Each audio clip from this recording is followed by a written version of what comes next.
Hi, I'm Tom Cheetham, PGA professional here at the Chase Golf Health Club and Spa.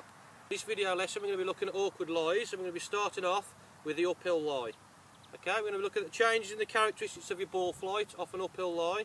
It's going to give you a lot higher flight on your ball, and that ball is not going to travel as far.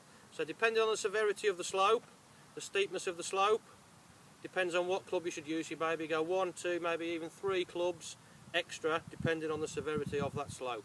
Okay. Also, off an uphill lie, because your ball is going to be slightly further forward in your stance and you're going to be swinging up the slope, your hands and arms are going to be over rotating, closing your club face, giving you a shot that swerves slightly to the left or a draw flight. So when you're taking your aim off an uphill lie, make sure you're aiming slightly right of the flag. Again, depending on the severity of the slope will depend how far right we're going to be aiming. Okay, we're going to start off by taking our normal stance. I want you to get your feet a little bit wider so you've got a bit more of a stable base on the slope. We're going to move your ball position slightly further forward in your stance than where you'd have it normally off a flat lie.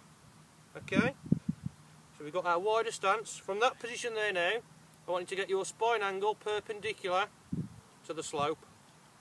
This will encourage you then to swing back along the slope and back through up the angle of that slope. If you was to set up normal from that position, you're going to be coming in more than likely too steep, and you're going to get in one of those where you stub the ground behind the ball. So when you're taking your setup position, you've got your ball a little bit further forward in your stance, you've got your feet slightly wider, you're going to be setting up, aiming slightly to the right of the flag, where slightly right of where you would normally off a flat lie.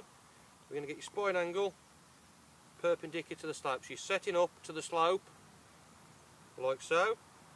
Don't give it a full 100%, nice and smooth, 80-90% of what you would normally.